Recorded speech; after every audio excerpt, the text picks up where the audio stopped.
Alhamdulillahi Rabbil Alamin Alladhi wali ala ibadihi mawasim al-khair wa yahuthuhum ala ghatinamiha bit-ta'ah liyukaffira anhum sayiatihim wa yarfa'a min darajatihim tafaddulan minhu wa ihsanan. واشهد ان لا اله الا الله وحده لا شريك له واشهد ان محمدا عبده ورسوله اول سابق الى الخيرات وصلى الله وسلم عليه وعلى اله واصحابه الذين لا تمر بهم فرصه للخير illa syaghaluha bil a'malis salihah. Ayuhan nas ittaqullaha ta'ala waghtanimu a'marakum bil a'malis salihah fa innaha tanqadi sari'ah wa'lamu annaha tamurru bikum awqatul fadail wa mawasimul khairat wan nafahat. فالسعيد من تنبه لها واستفاد منها والشقي من غفل عنها وضيع نفسه.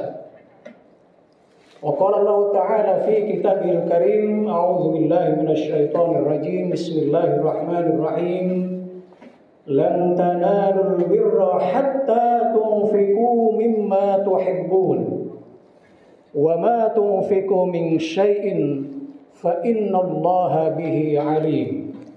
Ali Imran ayat 92. Hadirin sidang Jumat yang berbahagia, puji syukur senantiasa kita panjatkan kepada Allah Subhanahu wa taala karena atas berkah, kudrah dan irahnya lah sehingga pada hari ini, pada siang hari ini kita masih diberikan kekuatan, kesehatan, kesanggupan untuk bersama-sama melaksanakan ibadah sholat Jum'ah di tempat yang berkah ini.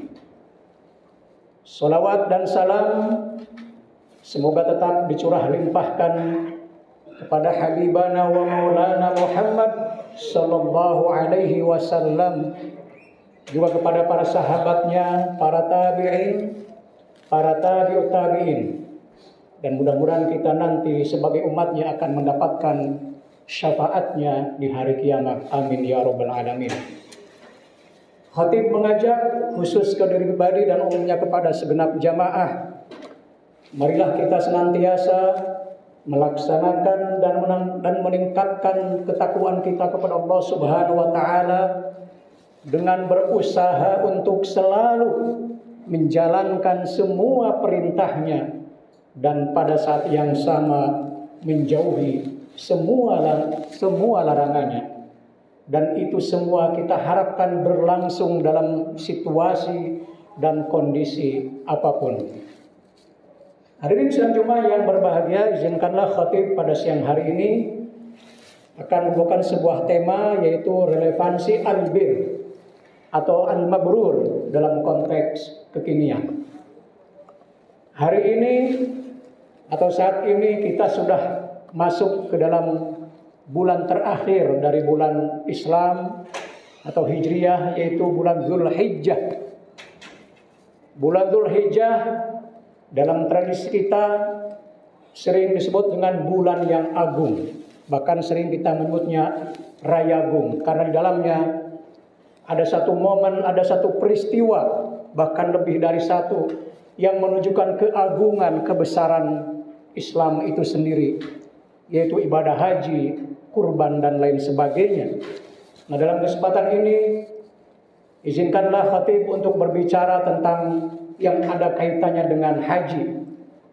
Lebih khusus lagi terkait dengan laqab, terkait dengan sebutan bagi siapapun yang melaksanakan ibadah haji yang sangat populer, yaitu al-mabrur.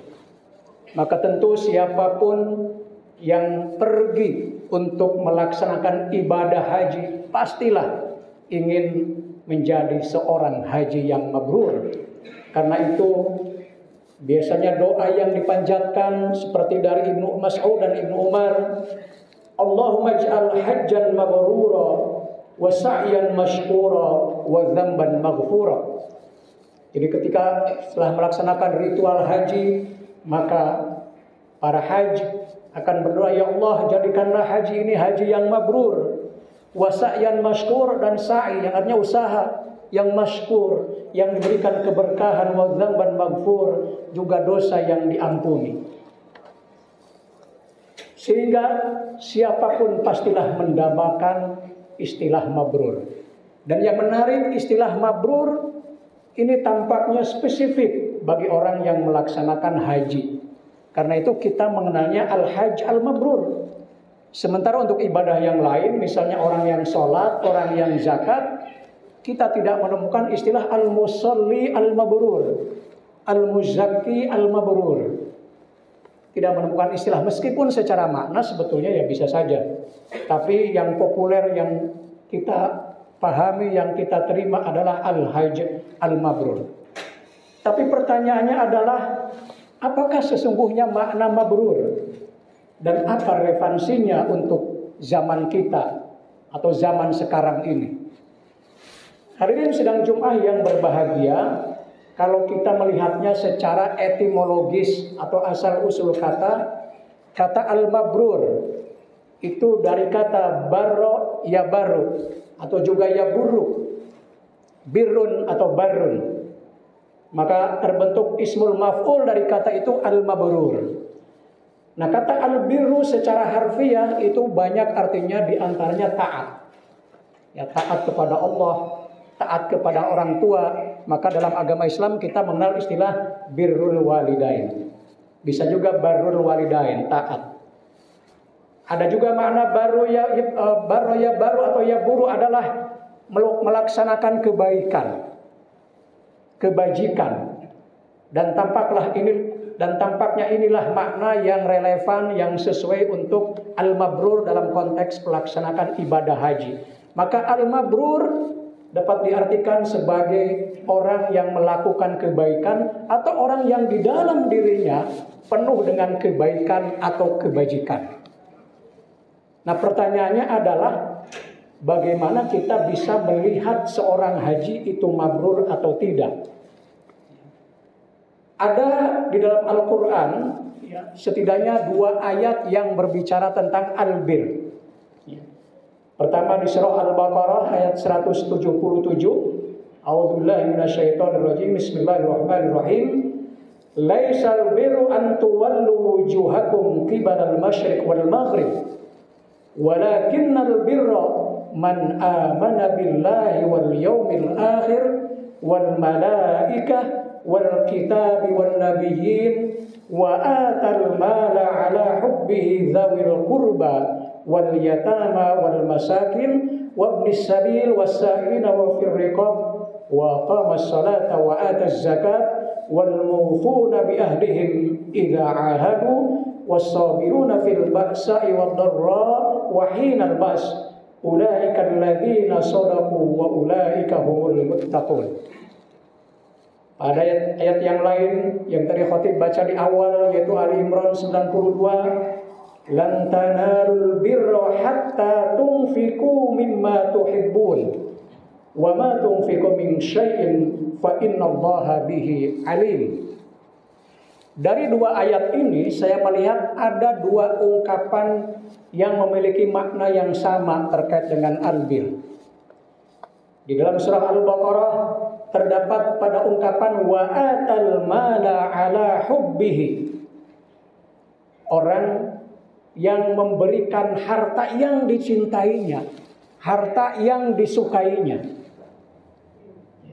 Di surah Ali Imran, tunfiku mimma tuhibbun, menafkahkan atau memberikan hartanya mimma tuhibbun, dari apa yang dicintainya, dari apa yang disukainya. Ada kesamaan. Ini menjadi salah satu indikator. Maka al-mabrur yang kata dasarnya al-birru dalam konteks ayat ini memiliki dimensi sosial.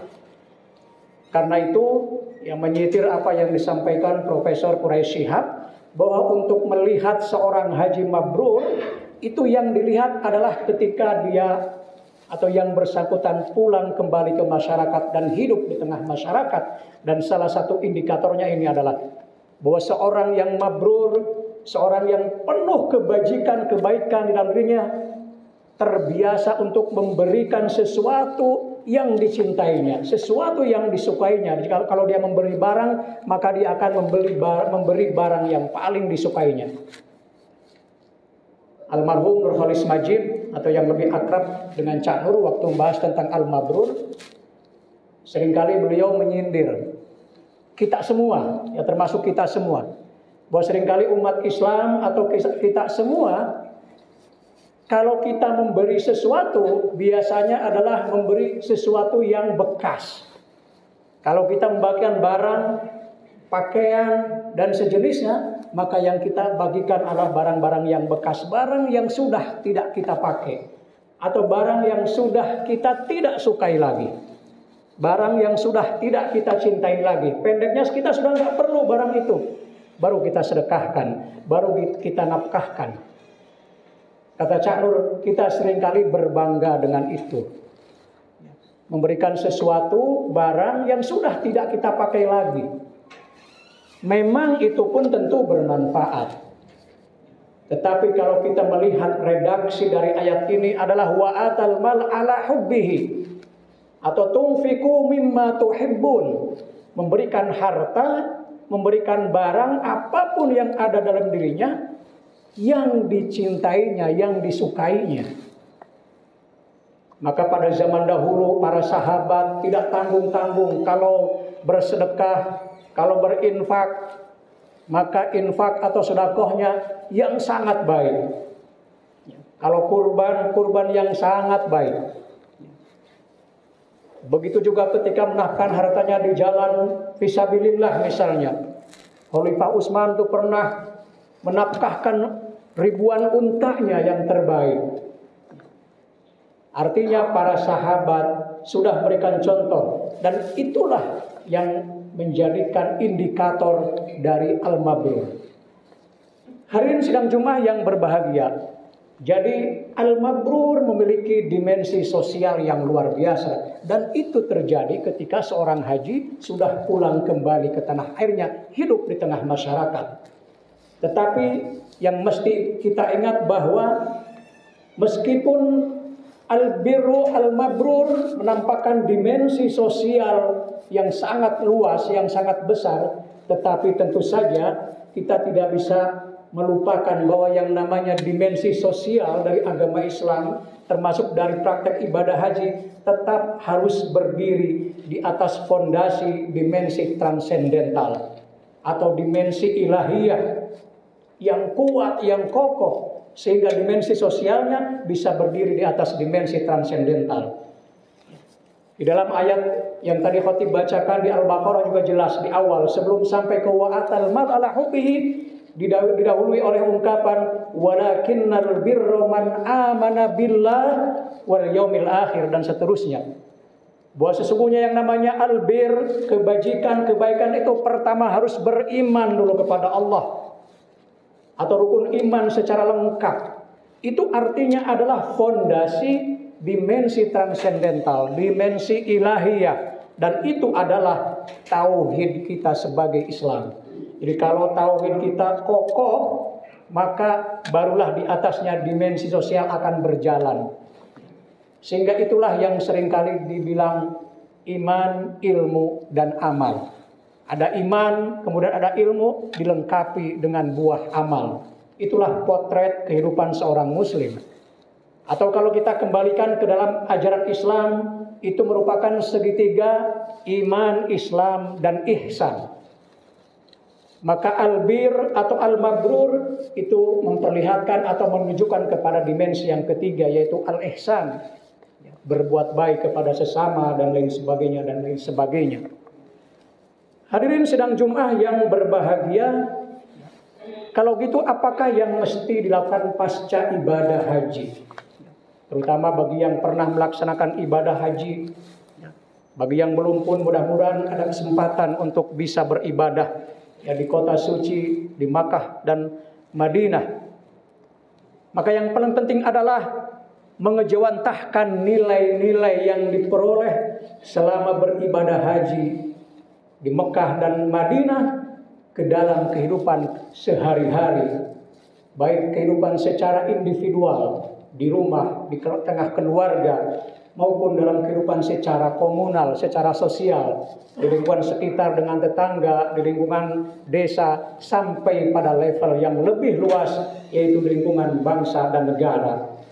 Maka ada banyak sekali sesungguhnya nilai-nilai yang kita peroleh selama haji bisa diterapkan dan mestinya diterapkan dalam kehidupan kita, supaya melekat nanti titel kita sebagai al-mabrur, sehingga mabrur itu bukan sekedar lakob, bukan sekedar sebutan, tetapi lebih kepada substansinya. Misalnya nilai-nilai tentang persamaan, tentang equality, bahwa semua orang sama, dan itu disimbolkan oleh pakaian ihram. Simbolisasi pakaian ihram itu luar biasa. Saat kita beribadah haji, tak ada satupun yang bisa membedakan antara atasan bawahan atau antara yang memerintah yang diperintah. Semuanya sama, berpakaian yang sama, warnanya sama. Semuanya diharapkan melakukan ibadah yang sama, sehingga ketika kemudian kembali ke masyarakat, prinsip equalitarian itu, prinsip persamaan itu hendaknya diterapkan, hendaknya direalisasikan dalam kehidupan yang lebih luas. Maka seorang yang mabrur ya, tidak akan mau melakukan diskriminasi, tidak akan mau melakukan penindasan dan lain sebagainya. Kemudian yang lain adalah tentang kepekaan dan kasih sayang terhadap sesama makhluk, bukan hanya terhadap sesama manusia. Sesungguhnya ibadah haji itu banyak mengandung nilai-nilai yang kalau hari ini di zaman sekarang atau di zaman modern orang-orang barat menggaungkan, sesungguhnya telah dilalui. Katakanlah tentang cinta lingkungan, tentang bagaimana manusia harus memelihara alam beserta flora dan faunanya dan seterusnya. Sesungguhnya dalam ibadah haji itu kita telah diberikan nilai-nilai untuk melakukan itu.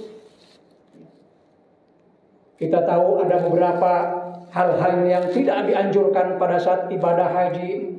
Misalnya memotong daun, metik daun, memotong dahan selama beribadah. Itu adalah simbolisasi. Itu adalah tindakan yang sesungguhnya bisa dimaknai bahwa kita adalah manusia yang harus menghargai alam, yang harus memelihara lingkungan dan lain sebagainya. Sehingga sebetulnya nilai-nilai yang diperoleh selama ibadah haji banyak sekali ya kalau diterapkan dalam kehidupan sosial, sehingga relevansinya itu luar biasa. Dan itulah substansi dari albir atau al-mabrur. Karena itu mudah-mudahan kita semua yang telah melaksanakan ibadah haji atau yang belum, tetap sama-sama bisa memaknai albir atau al-mabrur dan kemudian melaksanakannya dalam kehidupan sehari-hari, baik pada level yang paling kecil di tengah keluarga kita maupun pada level yang lebih besar pada tingkat negara dan bangsa. Barangkali inilah yang bisa saya sampaikan dalam konteks al-mabrur, dalam konteks kekinian. Mudah-mudahan sekali lagi kita semua menjadi orang-orang yang selalu ingin melaksanakan kebaikan-kebaikan dalam situasi dan kondisi apapun. Barakallahu li wa lakum fil Qur'anil azim wa nafa'ani wa iyyakum bima fihi minal ayati wa dzikril hakim wa taqabbalallahu minni wa minkum tilawatahu innahu huwas samiul alim.